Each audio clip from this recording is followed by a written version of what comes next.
चक्षुर्मिलितं येन तस्मै श्रीगुरुवे नमः। श्रीचैतन्यमनोभीष्टं स्थापितं येन भूतले स्वयं रूप कदा मह्यं ददाति स्वपदान्तिकं। वन्देऽहं श्रीगुरो श्रीयुतपत्कमलं श्रीगुरुं वैष्णवांशं श्रीरूपं साग्रजातं सहगण रघुनाथान्वितं तं सजीवं साद्वैतं सावधूतं परिजनसहितं कृष्ण चैतन्य देवं श्री राधा कृष्ण पादान सहगण ललिता श्री विशाखान्वितांश।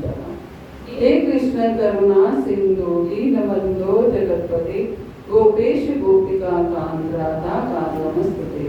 तप्त कांचन गौरांगी श्री राधे वृंदावनेश्वरी वृषभानुसुते देवी प्रणमामि हरिप्रिये। वाञ्छाकल्पतरुभ्यश्च कृपा सिन्धुभ्येव च पतितानां पावनेभ्यो वैष्णवेभ्यो नमो नमः। जय श्री कृष्ण चैतन्य प्रभु नित्यानंद श्री अद्वैत गदाधर श्रीवासादि गौर भक्त वृंद। हरे कृष्णा कृष्णा कृष्णा हरे हरे, हरे राम राम राम हरे हरे। ओम नमो भगवते वासुदेवाय।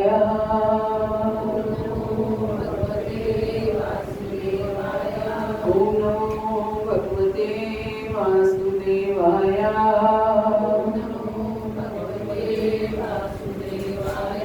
ओम नमो भगवते वासुदेवाय।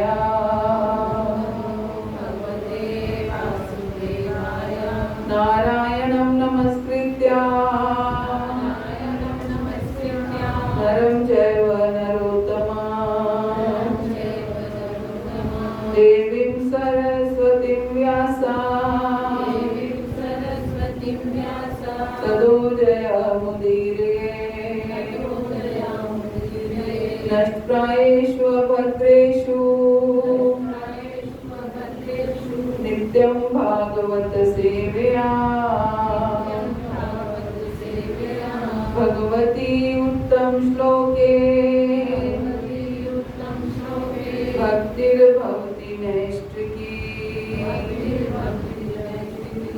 प्रार्थना श्रीमद् भागवतम की।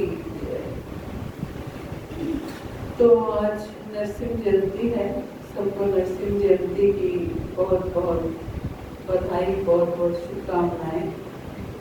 तो हम सब जानते हैं कि नरसिंह देव सब भक्तों को बहुत प्रिय हैं। क्यों प्रिय हैं? क्योंकि नरसिंह देव जो हैं वो भक्त की भक्ति की रक्षा करते हैं। इस्कॉन में नरसिंह आरती ही केवल गाई जाती है। हालांकि हम भक्ति कृष्ण की करते हैं, लेकिन आरती और पूजा जो जिसको कहते हैं वो नरसिंह देव की करते हैं। ऐसा इसलिए है क्योंकि भक्त जो भक्ति करना चाहते हैं, कोई भी हो, कोई भौतिक व्यक्ति भी हो, अगर वो जो कुछ भी कमाता है वो कमाने के साथ साथ उसको ये भी लगता है जो मैंने कमाया है वो सुरक्षित रहे, है ना, वो सुरक्षित रहे। उसके लिए वो तरह तरह की योजनाएं बनाता है। धन कमाता है तो उसको सुरक्षित रखने के लिए वो उसको सिक्योर उसमें डाल देता है, एफडीज कराएगा या सिक्योर फंड्स में उसको ट्रांसफर करेगा ताकि ऐसे अकाउंट में ना पड़ा रहे, ताकि उसको कोई चोर चोरी ना कर सके, कोई हाईजैक ना कर सके। तो इस तरीके से जो कुछ भी जो कमाता है, एक जिसके लिए एक शरीर एक अमूल्य निधि है, हर किसी के लिए अमूल्य निधि है, और इस शरीर से ही वो कमाता है, तो इस शरीर को भी सिक्योर करने के लिए वो इंश्योरेंस कराता है, बीमा कराता है। कोई महंगी चीज खरीदता है तो उसका बीमा कराता है, गाड़ी का बीमा कराया, घर का बीमा, दुकान का बीमा। तो हर चीज की सिक्योरिटी जो है हर जीव करना पसंद करता है, ताकि वो टेंशन फ्री रहे, चिंता रहित, चिंता मुक्त रहे। तो ऐसे ही भक्त के लिए उसकी जो मूल है, मूल धन जिसको कहते हैं, वो उसकी भक्ति है। और उस भक्ति को, मूल धन को संभाल कर रखने के लिए वो कौन सा बीमा कराए जिससे उसकी भक्ति जो है वो सुरक्षित रहे, कभी कहीं कभी उसका पतन ना हो। तो इसके लिए हमेशा नरसिंह देव से हम प्रार्थना करते रहते हैं। हे नरसिंह देव, आप ही सबके रक्षक हैं। शरीर की रक्षा के लिए भी नरसिंह देव से प्रार्थना करते हैं, क्योंकि शरीर अगर ठीक होगा, स्वस्थ होगा, तभी तो ही हम भक्ति कर पाएंगे। और भक्ति की रक्षा के लिए भी नरसिंह देव से प्रार्थना करते हैं कि आप ही, ऐसा ना हो कि माया के कारण हमारा पतन हो जाए और हम भक्ति ना कर पाए। इसलिए नरसिंह देव, आप हमारे आस पास इर्द गिर्द ही रहना। क्या कहते हैं कि तो नरसिम्हा पर तो नरसिम्हा, यतो यतो यामी तो नरसिम्हा। इधर भी नरसिंह है, उधर भी नरसिंह है, जहां देखो वहां नरसिंह देव है। एक भक्त हर तरफ नरसिंह देव को महसूस करता है और करना चाहता है, कि ताकि उसकी भक्ति जो है एक, क्या बोलते हैं उसको, कवच के अंदर है ना। तो नरसिंह कवच इसलिए इसको बोला जाता है, नरसिंह आरती, नरसिंह कवच भक्त लोग बहुत गाते हैं ताकि उनकी भक्ति की रक्षा करें, क्योंकि भक्त के लिए धन से भी ज्यादा अमूल्य निधि उसकी भक्ति है। वो उसने कमाया है और वो उसके साथ जाने वाला है, तो इसलिए वो उसको संभाल कर रखते हैं। तो आज नरसिंह जयंती है। आज ही के दिन हम सब जानते हैं नरसिंह देव प्रकट हुए। कहाँ से प्रकट हुए? खंबे में से प्रकट हुए। इसलिए प्रकट हुए, कैसे प्रकट हुए, हम हर साल इसके ऊपर कथा करते हैं। और कैसे प्रकट हुए कि जब प्रहलाद को उनके पिता ने इतने यातनाएं देनी शुरू की, और यातना देते देते, क्योंकि उनके पिता नहीं चाहते थे कि वो विष्णु भक्ति करे, वो चाहते थे कि वो मेरी ही पूजा करे, मैं ही भगवान हूँ, वो मेरी पूजा करे। और प्रहलाद ये करना नहीं चाहते थे, तो इसलिए उन्होंने क्या किया कि पिता ने पूछा, तेरा विष्णु कहाँ पर है? क्या इस खंबे में तेरा विष्णु है? बोले हाँ, इस खंबे में भी मेरा विष्णु है। तो जोर से प्रहार किया तो भगवान विष्णु नरसिंह देव के रूप में प्रकट हुए। क्योंकि हिरण्यकशिपु ने ब्रह्मा जी से कई वरदान मांगे, और उसमें से उन वरदानों में यही था कि मैं, पहले तो ये था कि मैं अमर हो जाऊं, लेकिन ब्रह्मा जी ने बोला अमर तो मैं भी नहीं हूँ, तो तुम कैसे अमर होगे? तो ठीक है, फिर मैं ना अंदर मरूं ना बाहर मरूं, ना ऊपर आसमान में ना जमीन पर, ना अस्त्र से ना शस्त्र से, ना दिन में ना रात में। तो इस तरीके से बहुत सारी कंडीशन, ना मनुष्य के हाथों मरूं ना पशु के हाथों मरूं, ऐसा किसी जीव के हाथों ना मरूं जो आपके द्वारा बनाया गया हो, ब्रह्मा जी के हाथों बनाया गया हो।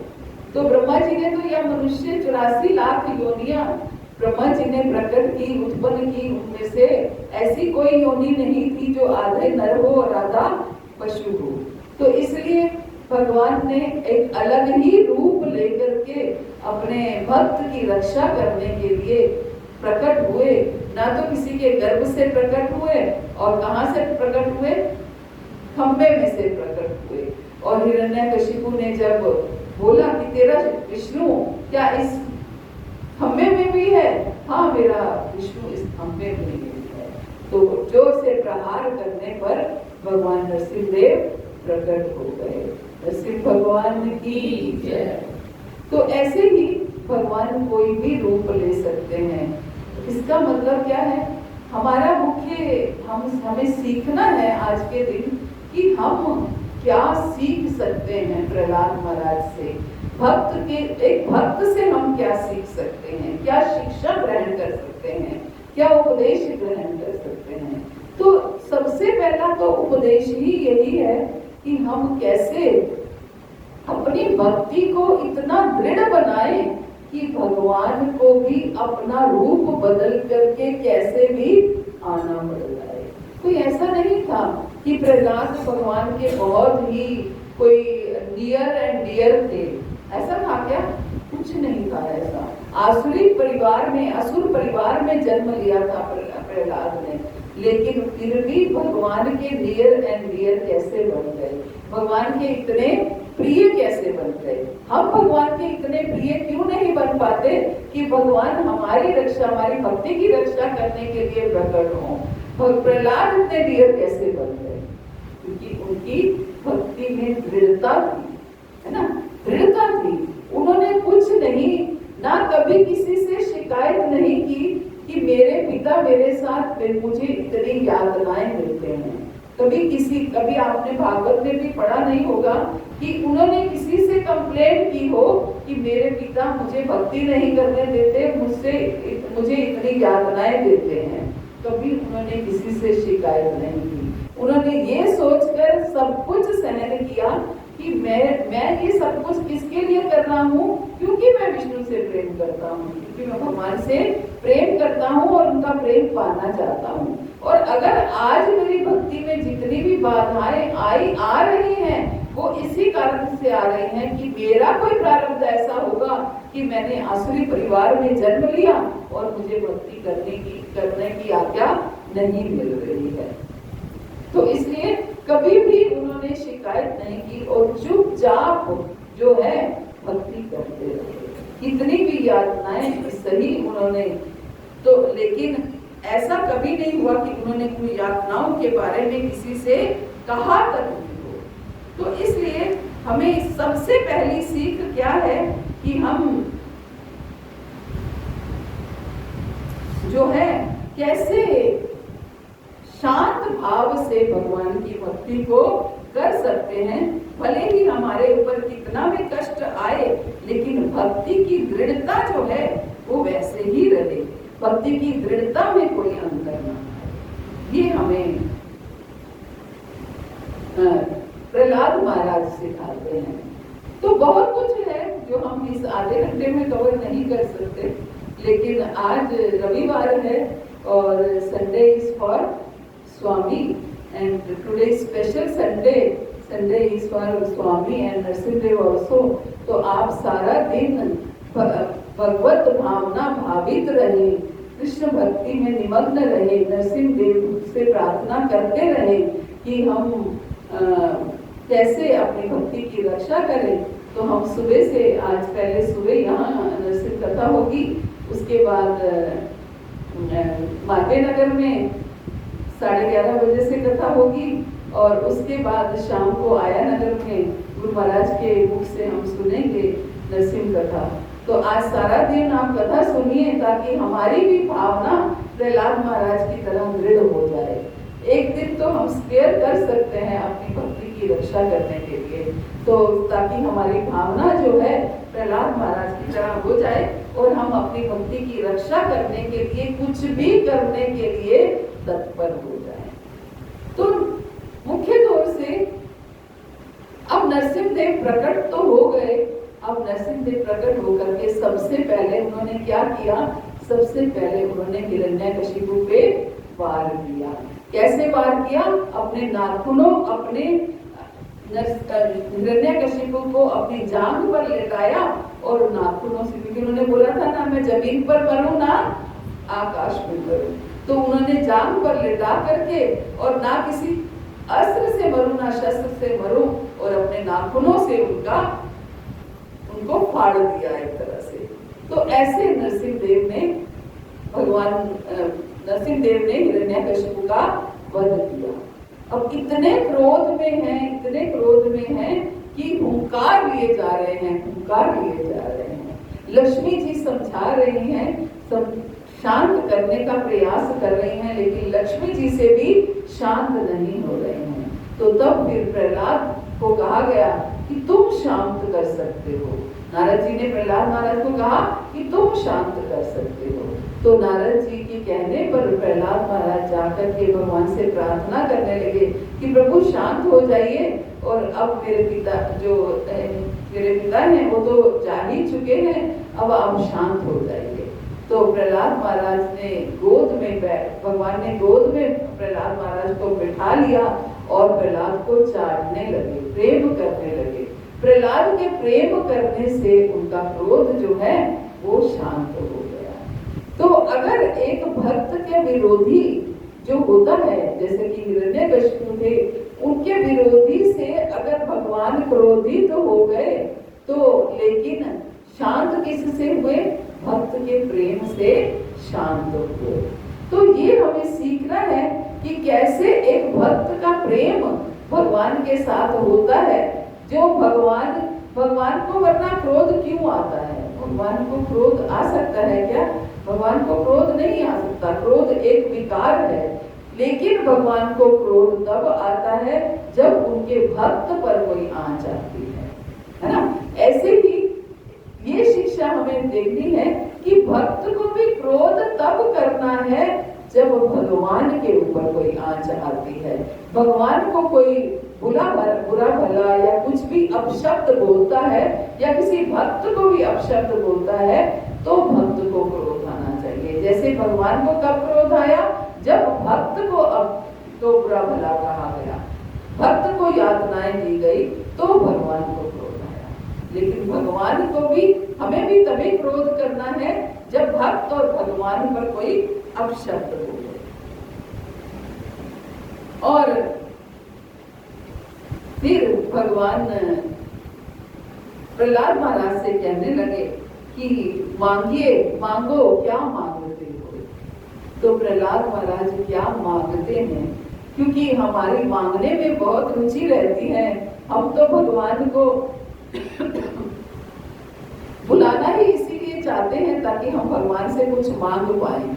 अब यहाँ नरसिंह देव प्रकट हुए हैं और प्रहलाद को कह रहे हैं मांगो, क्या मांगना चाहते हो? तो पहले तो प्रहलाद कहने लगे कि मुझे कुछ नहीं चाहिए, कि बस मैं तो ये चाहता हूँ मेरी कुछ मांगने की इच्छा ही ना रहे, मेरी कोई कुछ मांगने की इच्छा ही ना रहे। लेकिन बार बार जब भगवान ने उनको इंसिस्ट किया तो प्रहलाद महाराज मांग रहे हैं कि हे भगवान नरसिंह देव, मैं देख तो रहा हूँ कि संत पुरुष तो अनेक हैं, किंतु वो अपने ही मोक्ष में रुचि रखते हैं। वो बड़े बड़े नगरों एवं कस्बों की परवाह ना करते हुए मौन व्रत धारण करके ध्यान करने के लिए हिमालय या वन में चले जाते हैं। वे दूसरों की मुक्ति में रुचि नहीं रखते, किंतु जहाँ तक मेरी बात है, मैं इन बेचारे मूर्खों तथा धूर्तों को छोड़कर अकेले अपनी मुक्ति नहीं चाहता। मैं जानता हूँ कि कृष्ण भावनामृत के बिना और आपके चरण कमलों की शरण ग्रहण किए बिना कोई सुखी नहीं रह सकता। अतः मैं उन सबों को आपके चरण कमलों की शरण में वापस लाना चाहता। क्या मांग रहे हैं कि बहुत अधिकतर संत पुरुष तो अनेक हैं, लेकिन अधिकतर वो क्या चाहते हैं? अपनी ही मुक्ति, अपने ही मोक्ष के बारे में सोचते हैं और इसके लिए जाकर के हिमालय में कठिन तपस्याएं करते हैं। लेकिन मैं ऐसा नहीं चाहता। मैं क्या चाहता हूँ? मैं अपनी मुक्ति में रुचि नहीं रखता। मैं नहीं चाहता कि मैं इन मूर्खों को और इन धूर्तों को छोड़कर अकेले मुक्ति नहीं चाहता। किनके बारे में कह रहे हैं? अपने संगी साथियों के बारे में, अपने पिता के बारे में, जो भी उनके आसपास जितने भी लोग हैं, सबके बारे में जिनको भगवान का ज्ञान नहीं है, जो नहीं समझते कि भगवत धाम, भगवान का नाम या भगवान की शरण ग्रहण करना ही जीवन का परम लक्ष्य है। तो इसलिए मैं अकेले अपनी मुक्ति नहीं चाहता। मैं जानता हूँ कि कृष्ण भावनामृत के बिना और आपके चरण कमलों की शरण ग्रहण किए बिना कोई सुखी नहीं हो सकता। इसलिए मैं इन सबको आपके चरण कमलों की शरण में वापस लाना चाहता हूँ। यही प्रभुपाद ने किया। वरना प्रभुपाद 70 साल की उम्र में अमेरिका क्यों जाते? वृंदावन में रह रहे थे। कितना अच्छा था मोक्ष को प्राप्त करना, भगवत धाम प्राप्त करना कितना आसान था उनके लिए कि वृंदावन में रह करके भजन करते और भगवत धाम प्राप्त कर सकते। लेकिन उन्होंने ऐसा नहीं किया। उन्होंने क्या किया? ये नहीं सोचा कि मैं अकेला भगवत धाम जाऊं। उन्होंने सोचा मैं सबको लेके जाना चाहता हूँ। तो इसके लिए उन्होंने अपने गुरु आज्ञा के अनुसार प्रचार करना शुरू किया। तो इसका अर्थ क्या है? प्रचार ही सार है ना। एक भक्त, हमें कभी कभी लगता है कि हम प्रचार में ही लगे रहते हैं, अपनी साधन अपनी भक्ति की तरफ ध्यान नहीं दे पाते हैं या समय नहीं दे पाते हैं, तो प्रचार ही भक्ति है ना। प्रचार ही भक्ति है। प्रचार में लगकर ही हम भक्ति जो कर पा रहे हैं वो भक्ति है। जो हम अकेले में भक्ति करेंगे वो हम नहीं कर पाएंगे, थोड़े दिन करेंगे वो छूट जाएगी। लेकिन किसी को सिखाने के लिए हम पहले स्वयं सीखते हैं, है ना। किसी को पढ़ाने के लिए पहले हम स्वयं पढ़ते हैं। किसी को कुछ भी समझाने के लिए पहले हम स्वयं उसको समझते हैं। प्रचार क्या है? प्रचार की डेफिनेशन क्या है? प्रचार की डेफिनेशन यही है कि जब प्रेम हृदय तक आ जाए, ऊपर तक आ जाए, तो वो मुख के माध्यम से प्रकट होता है। प्रेम, भगवान के प्रति जब प्रेम आता है, भगवान की कथाओं के प्रति जब प्रेम आता है, तो वो प्रेम अपलावित होता है, बहने लगता है। जब बर्तन से ऊपर सामान डालेंगे तो क्या होगा? वो बहने लगेगा, गिरने लगेगा। तो ऐसे ही प्रेम इतना बढ़ गया भगवान से कि वो हृदय में समा ही नहीं रहा है, वो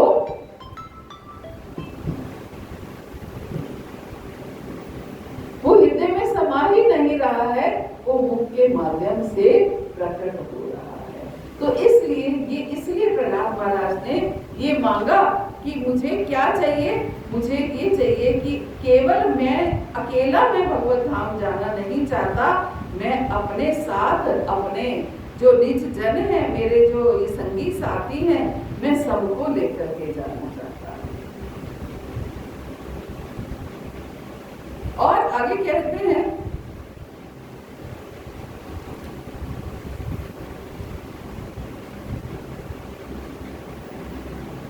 हे भगवान, अब मुझे सांसारिक ऐश्वर्य, योग शक्ति, दीर्घायु तथा ब्रह्मा से लेकर एक शूद्र चींटी तक सारे जीवों द्वारा भोग्य अन्य भौतिक आनंदों का पूरा अनुभव है। शक्तिशाली काल के रूप में आप इन सबों को नष्ट कर देते हैं, अतः मैं अपने अनुभव के आधार पर इन सबों को नहीं लेना चाहता हूँ। हे भगवान, मेरी प्रार्थना है कि आप मुझे अपने शुद्ध भक्त के संपर्क में रखें और निष्ठावान दास के रूप में उसकी सेवा करने दें। क्या कह रहे हैं? ये सारी भौतिक वस्तुएं, ये सांसारिक ऐश्वर्य, ये लंबी आयु, ये तो मेरे पास है, ये मुझे नहीं चाहिए, ये मुझे नहीं चाहिए, ये तो सबके पास है। और विद टाइम, ये समय के अनुसार ये इसका क्षय होने वाला है।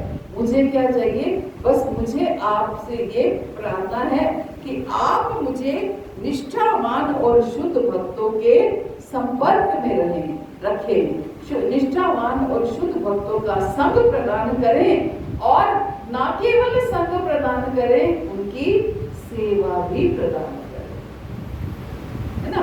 उनकी सेवा भी प्रदान करें, उनका संग भी प्रदान करें और उनकी सेवा भी प्रदान करें। सोचिए, भगवान सामने आए हैं और भगवान से क्या मांगा जा रहा है, ये हमें सीखना है कि भगवान से मांगना क्या है। कि क्या मांगा है कि बस मुझे क्या चाहिए कि मैं क्या इन भौतिक वस्तुओं की मुझे आवश्यकता नहीं है, मुझे भक्तों के संग में चाहिए और भक्तों की सेवा चाहिए। हे प्रभु, हे परम पुरुष, कहाँ घोर नारकीय रजो तथा तमो गुणी परिवार में उत्पन्न हुआ मैं, और कहाँ आपकी अलिखुटी कृपा जो ब्रह्मा जी, शिव जी या लक्ष्मी जी को कभी प्राप्त नहीं हो पाई। आप कभी भी इनके सिरों पर अपना कमल जैसा हाथ नहीं रखते, किंतु आपने मेरे सिर पर इसे रखा है। कि आपने मेरे सिर पर, हालांकि मैं आसुरी परिवार में मेरा जन्म हुआ है, आपने जो हाथ आपने कभी ब्रह्मा और शिव और लक्ष्मी जी के सिर को ये कृपा प्राप्त नहीं हुई, वो कृपा मुझे प्राप्त हुई है। आपने मुझ पर कृपा की है, मुझे गोद में बिठा के सहलाना, चाटना, ये भगवान ने किसी के साथ नहीं किया। तो ये कृपा केवल मुझे प्राप्त हुई है। हे भगवान, आप सामान्य जीवों की तरह मित्र तथा शत्रु एवं अनुकूल तथा प्रतिकूल के मध्य भेदभाव नहीं बरतते, क्योंकि आप में ऊंच नीच की कोई भावना नहीं है। फिर भी आप सेवा के स्तर के अनुसार ही अपने आशीष प्रदान करते हैं। ठीक उसी प्रकार जिस प्रकार कल्प वृक्ष इच्छाओं के अनुसार ही फल देता है और ऊंच नीच में भेदभाव नहीं बरतता। पहले क्या कह रहे हैं कि मुझे शुद्ध भक्तों की सेवा प्रदान कीजिए। अब कह रहे हैं कि आप सेवा के अनुसार ही आशीष प्रदान करते हैं। हम कभी कभी कहते हैं ना कि भक्ति तो हम भी करते हैं, वो भी भक्त है, मैं भी भक्त हूँ, लेकिन भगवान उसके ऊपर बहुत कृपा करते हैं, मेरे ऊपर नहीं करते। तो प्रहलाद महाराज क्या कह रहे हैं, आप सेवा के अनुसार आशीष प्रदान करते हैं। जैसे किसी की सेवा होती है वैसी ही उसको कृपा प्राप्त होती है। भगवान सेवा को देखते हैं कि हम कितनी सेवा कर पाते हैं, उसी सेवा के अनुसार आशीष प्राप्त होती है। आप सेवा के स्तर के अनुसार ही अपने आशीष प्रदान करते हैं। ठीक उसी प्रकार जिस प्रकार कल्प वृक्ष क्या करता है, इच्छा के अनुसार फल देता है। अब हम भक्ति की इच्छा ना करें और इच्छा करें कि हमें तो धन मिल जाए, तो हमें तो मान सम्मान मिल जाए, तो कल्प वृक्ष वही देगा। और फिर हम कहें कि देखो उसको तो इतनी भक्ति मिल गई, मुझे नहीं मिली, तो हमने मांगी ही नहीं, हमने इच्छा ही नहीं करी। तो कल्प वृक्ष जैसे क्या है, इच्छा पूर्ण वृक्ष है, हम जो इच्छा करें वो हमें मिल जाती है। तो ऐसे ही जैसे कल्प वृक्ष इच्छाओं के अनुसार ही फल देता है और ऊंच नीच में भेदभाव नहीं करता, ऐसे ही मैं एक के बाद एक भौतिक इच्छाओं की संगति में आने से सामान्य लोगों का अनुगमन करते हुए सर्पों से भरे अंधे कुएं में गिरता जा रहा था, किंतु आपके दास नारद मुनि ने कृपा करके मुझे अपने शिष्य के रूप में स्वीकार कर लिया और मुझे ये शिक्षा दी कि इस दिव्य पद को किस प्रकार प्राप्त किया जाए। अतः मेरा पहला कर्तव्य है कि मैं उनकी सेवा करूं, भला मैं उनकी ये सेवा कैसे छोड़ सकता। पहला कर्तव्य क्या है कि मैं उनकी सेवा करूं। किसकी सेवा करूं? किसकी सेवा के बारे में बोला है?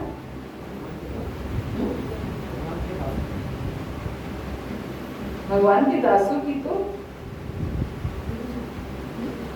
गुरुजनों की। क्या बोला है कि किंतु आपके दास नारद मुनि ने कृपा करके मुझे शिष्य रूप में स्वीकार किया है और मुझे ये शिक्षा दी कि इस दिव्य पद को किस प्रकार प्राप्त करूं। इसलिए मेरा पहला कर्तव्य है कि मैं उनकी सेवा करूं, भला मैं उनकी ये सेवा कैसे छोड़ सकता हूं। जिन्होंने मुझे ये सिखाया है, जिन्होंने मुझे शिक्षा दी है और मुझे शिष्य रूप में स्वीकार किया है, जिन्होंने मुझे भगवान के बारे में बताया है, तो मेरा पहला कर्तव्य है कि मैं उनकी सेवा करूं। आप मुझे उनकी सेवा प्रदान करें। तो ऐसे बहुत कुछ है समझने के लिए, लेकिन थोड़ा थोड़ा समय हम सब जगह देंगे।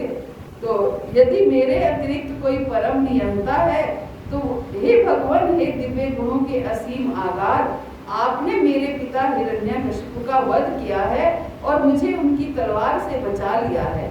उन्होंने बहुत क्रुद्ध होकर कहा था, यदि मेरे अतिरिक्त कोई परम नियंता है तो वह तुम्हें बचाए। अब मैं तुम्हारे सिर को तुम्हारी शरीर से काटकर अलग कर दूंगा।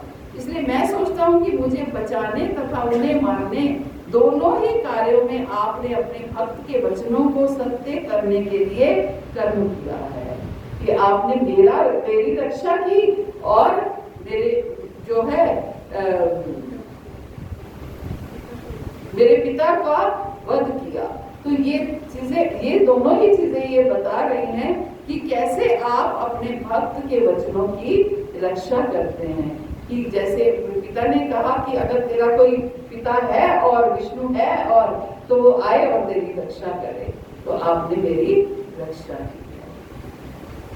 तो इस तरीके से, और अंत में क्या उन्होंने मांगा कि मैं सबको लेकर के जाना चाहता हूँ। कि मैं अकेले नहीं जाना चाहता, मैं सबको लेकर के जाना चाहता हूँ। और अपने पिता के लिए भी बोला कि मैं अपने पिता को भी भगवत धाम, मेरे पिता से जो भी गलती हुई है आप उन्हें क्षमा करें और उन्हें भी अपने धाम में, अपने चरणों में स्थान दें। ये एक भक्त होते हैं जो हमेशा दूसरों का कल्याण करना चाहते हैं, अपने लिए कुछ नहीं मांगा, केवल दूसरों का कल्याण करना।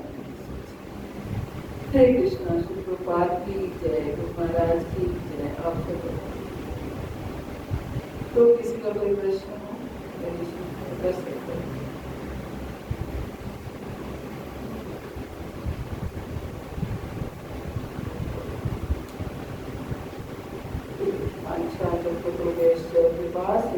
अच्छा, पतितानां पावनेभ्यो वैष्णवेभ्यो नमो नमः। अनंत कोटि वैष्णव की जय। गुरु श्री प्रभुपाद की जय। गुरु महाराज की जय। आप हरे कृष्णा।